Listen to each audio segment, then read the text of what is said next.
Agora, tem um verso falando da noiva, e eu quero que você preste bem atenção no que eu vou dizer. Pense bastante. Pense antes de você responder qualquer coisa. Que a Bíblia diz assim, que o anjo disse para João, que representa a noiva.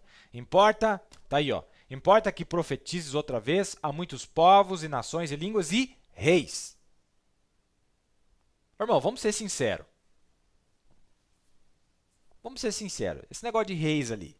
O que você me diz desse negócio de reis? Vamos ser sinceros. Não adianta não, porque a mensagem e o mensageiro é a mesma coisa. Não, não, não, não. Eu quero saber do que a Bíblia está falando. Eu creio no negócio literal que está escrito ali. Eu creio no negócio literal.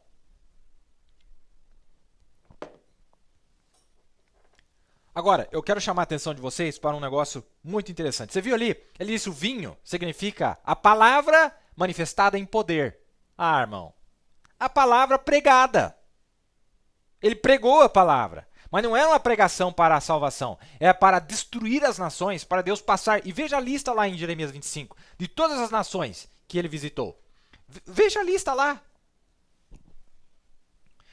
Agora, aqui em Apocalipse 1:13, e eu falei disso e eu vou... meus amados, essa cena de Apocalipse 1:13 ao 15 é a mesma cena de Apocalipse 15:5 ao 8. É a mesma cena de Apocalipse 19, do 11 em diante. Veja ali para você ver. Qual cena? Olha ali, ó. E no meio dos 7 castiçais, um semelhante ao filho do homem, vestido até os pés de uma veste comprida e cingido pelo peito com um cinto de ouro. E sua cabeça e cabelos eram brancos como lã branca, como a neve, e os olhos como chama de fogo. E os seus pés, semelhantes a latão reluzente, como se tivesse sido refinado numa fornalha, e a sua voz, como a voz de muitas águas. É a mesma cena. Bom, vamos ver o profeta falando disso. Agora, esta é a Bíblia. É isso que o Espírito diz. Veja, um candelabro, certo? Agora no verso 13. E no meio dos 7 castiçais, um semelhante ao filho do homem. O quê? Um semelhante a ele. Quem era este? Sua noiva. Um semelhante a ele. Observe como estava vestido até os pés. A santidade de Jesus Cristo cobrindo ela. Ele nos lavou de todos os nossos pecados com seu próprio sangue. Tudo bem, cingido pelo peito. Não é um homem, é uma mulher. Com um cinto de ouro. O evangelho, olha de novo aí, ó. Lembra a visão de Jeremias? O poder do Evangelho? O Evangelho que continha o poder e a glória de Deus sobre o corpo de Cristo. O que representa esse cinto de ouro? Eu gostei desse cinto de ouro, meus amados. E você vai ver que quando acabam os 3 anos e meio, que os 7 grupos saem de lá, todos eles estão vestidos com essa característica aí. Todos. Porque lá em Apocalipse 15, verso 5, fala que os 7 mensageiros estão vestidos assim. Aqui em Apocalipse 1:13, está dizendo que a noiva estava vestida assim, com um cinto de ouro. Mas o que representa? O Evangelho. Ah, mas eu pensei que o Evangelho nunca mais seria pregado, porque tira essas ideias da sua mente. A Bíblia está dizendo para nós que o Evangelho ainda vai ser pregado. Vai! Quem não está gostando do Evangelho aqui, então se prepara que ainda tem a parte 2. Oh, meu amado, que maravilha! Quem não está gostando agora, irmão, então se prepara, que vai piorar. O evangelho que continha o poder, a glória de Deus sobre o corpo de Cristo. Que quadro bonito nós temos aqui em consideração. Vejam, até os pés cingidos pelos peitos com cinto de ouro, sua cabeça e seu cabelo brancos como a lã. Mas quem que é essa aí? A noiva. Brancos como a neve, justiça, santidade, seus olhos como chamas de fogo.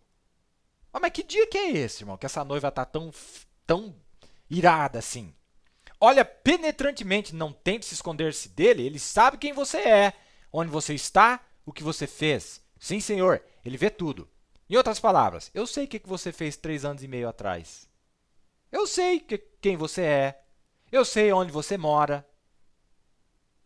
E aqui mais para baixo, eu pulei aqui para nós ganharmos tempo, no 210, e seus pés eram como latão fino, como se tivessem sido refinados numa fornalha. Isto é, com toda a sujeira tirada. Então, isso aí é a noiva glorificada. Oh, meu Deus do céu! Oh, meu amado, você está ouvindo aí? É a noiva glorificada.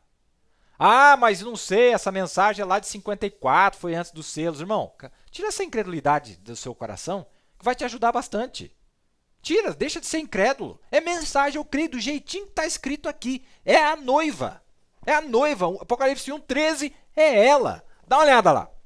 Os pés dela, latão fino, como se tivessem sido refinados numa fornalha, isto é, com toda a sujeira tirada.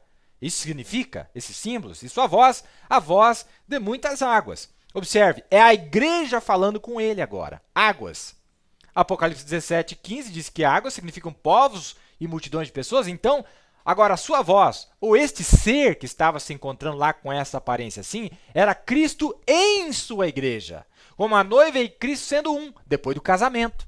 Como marido e esposa são um. A igreja e Cristo estando moldados juntos em uma pessoa, o mesmo Espírito Santo. Então por que dizia que é a voz de muitas águas? Porque é muita gente que está aparecendo ali. E as coisas que Cristo fez, a igreja ali faz também, tá vendo? Ali na igreja, lá em santidade, em poder, em majestade, vendo visões, sinais, maravilhas, tudo igual como ele teve. Aqui está na terra, dando todos os louvores a Deus, dizendo, não faço nada a não ser aquilo que o Pai me mostra. Mas ele me mostrou, e aqui está. E nós viremos, veja, estas coisas a ir acontecer. Agora, Cristo moldando em um, e a voz de muitas águas, muitas pessoas, não apenas um, era a igreja toda. Ah, irmão, você crê no profeta? Olha o que ele está dizendo aí. Não era apenas uma pessoa, era a igreja toda, as 7 igrejas moldadas juntas num grande corpo redimido já do Senhor. Olha lá, os metodistas da era de John Wesley, os batistas lá das eras, os presbiterianos, todos que são nascidos de novo com o Espírito Santo, com o poder de Deus, este é o corpo inteiro. O que significa? O que significa o cinto de ouro? O evangelho sendo pregado. Ah, irmão, mas peraí, o evangelho... Deus faz alguma coisa fora de sua palavra? Deus faz qualquer coisa fora da pregação da sua palavra? Me mostra então onde é que ele faz. Qualquer coisa fora da pregação da palavra. Tanto a pregação, pois o mundo será justificado por minhas palavras e será condenado por minhas palavras. Não é? O mundo será julgado pela palavra. Jesus é a palavra. Não é? Veja que coisa, meus amados. Veja que coisa. Eu fiz questão de ler de novo isso aqui para vocês, porque eu pulei um pedaço. Aí você diz assim, mas toda a igreja, irmão, toda a igreja. O profeta está dizendo ali, é toda ela, é todo grupo. São 7 mensageiros e os 7 grupos. Todos vestidos da mesma forma, com a mesma glória, com o mesmo poder, com a mesma majestade. Para fazer o quê? Sabe o que eles têm na mão deles? Um evangelho de pragas, um evangelho de condenação, um evangelho de apedrejar a prostituta, um evangelho de chamar pedras do peso de 50 quilos dos céus. Isso não é mitologia grega. Não é mitologia grega. Isso é a palavra de Deus, sagrada e pura. Foi ele quem disse. Não fui eu. Foi ele quem disse. Tem uma parábola que Jesus contou para os fariseus, e mesmo eles deram razão para Jesus. Dá uma olhada aqui. Houve ainda outra parábola. Houve um homem, pai de família, que plantou uma vinha. E circundou-a, aliás, de um valado, e construiu nela um lagar, edificou uma torre, e arrendou-a a uns lavradores, e ausentou-se para longe. Estava falando com os judeus aqui, né? E chegando o tempo dos frutos, enviou seus servos aos lavradores para receber os seus frutos. E os lavradores, apoderando-se dos servos, feriram um, mataram outro e apedrejaram outro.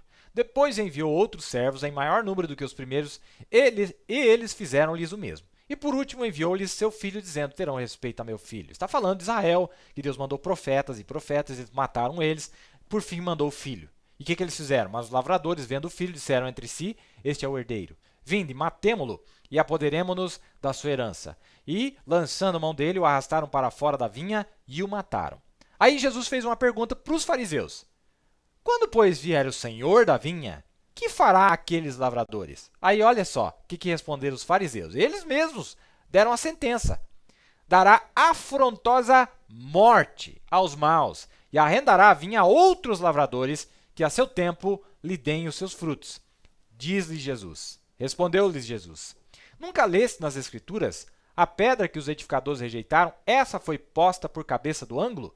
Pelo Senhor foi feito isso. E é maravilhoso aos nossos olhos? Portanto, eu vos digo que o reino de Deus vos será tirado, dos judeus, e será dado a uma nação que dê os seus frutos. E quem cair sobre esta pedra, a nação, despedaçar-se-á, e aquele sobre quem ela cair ficará reduzido a pó. E os príncipes, os sacerdotes e os fariseus, ouvindo essas palavras, entenderam o que falava deles. E pretendendo prendê-lo, recearam o povo, porquanto tinham por profeta. Veja que interessante que Jesus está dizendo aqui. está dizendo, olha, a pedra de fundação, ela se tornou a pedra de esquina. O que ele está dizendo para nós? O mesmo grupo que foi rejeitado, porque Cristo foi a palavra nas eras passadas, o mesmo Cristo que foi morto, foi assassinado pela igreja romana, tá? Pelos países romanos, pela Irlanda, pela Inglaterra, pela França, Portugal, Espanha, todos os mensageiros que Deus mandou a eles, os mesmos que eram a pedra que estava sendo formada, eles também fazem parte eles são a pedra, se foram feitos pedra de coroa. É isso que Jesus está dizendo. Eles que voltarão. Vocês entenderam? Minha é a vingança. Aí você diz assim, mas será? Vamos ver o que o profeta diz. Dá uma olhada, eu gosto dessa citação aqui, viu? Eu gosto dessa citação aqui. Veja aí. O profeta estava falando na mensagem Como Posso Vencer, a promessa de todas as eras. Qual é a promessa que houve em todas as eras? E aí ele chega na de Tiatira e diz assim, vamos ver o que o vencedor tinha de promessa naquele dia. Vamos tomar o verso 26. Aquele que vencer e guardar minhas palavras até o fim, a ele darei poder sobre as nações. É isso mesmo. E ele regerá com vara de ferro, e com um vaso de oleiro, elas serão quebradas em pedaços, assim como eu recebi de meu Pai. Vejam, com ele em seu trono. Cristo é para reger as nações com a vara de ferro. E aqui está a igreja que venceu, assentada lá, com ele para quebrar as nações com uma vara de ferro. Sabe que era essa? Tiatira. Aqui o profeta está corroborando, concordando com a Bíblia, que os santos das eras passadas virão para julgar estas nações que estão na terra hoje. Está lá, a era de Tiatira. Não foi dado para a era da Odisseia essa promessa. Para provar mais uma vez que eles voltam para passar juízo sobre essas nações. Pois as nações que estão na terra hoje são as mesmas nações que eles tiveram lá atrás. Só que agora chegou na colheita, nos seus frutos. Como Jesus disse, quando virdes, porém, a figueira e as demais árvores dando seus brotos. Quer dizer, todos chegando no tempo de colheita. Chegaram a dar os seus frutos, mostraram do que elas eram feitas. E todas elas recusaram o evangelho, em maior ou menor medida. E Deus vem, os mensageiros com seus grupos vêm para julgar estas nações e estabelecer o reino do milênio. Mas nós temos ainda cidadãos no nosso meio que não crê, nem que disputam com a Bíblia, disputam com o profeta, todo tipo de confusão, não é? Todo tipo de bagunça, mas a Bíblia está dizendo, regerão as nações no milênio. Irmão, pensa comigo. Pensa comigo.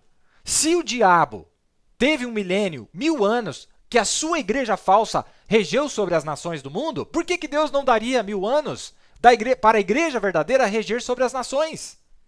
Se o diabo, que é ruim do jeito que é, ele deu isso para os seus filhos. Deus não daria para nós 1000 anos para reger sobre as mesmas nações, pois os reinos deste mundo vieram a ser os reinos de nosso Deus e seu Cristo. Apocalipse 11:15. Como que você vai disputar com isso, meu amigo? Mas tem aqueles que acham que podem criar uma doutrina, são os espíritos similares ao espírito dos mormons, que criam outro livro que não existe. E nós não somos culpados disso. Nós estamos lendo o que a Bíblia está dizendo para nós, estou lendo o que a mensagem está dizendo para nós, estou lendo o que o mensageiro está dizendo para nós. Não estou bravo com ninguém, mas estou apenas nos defendendo com a palavra e tentando ajudar e, não é? Encorajar as pessoas para este momento que nós estamos vendo. Agora,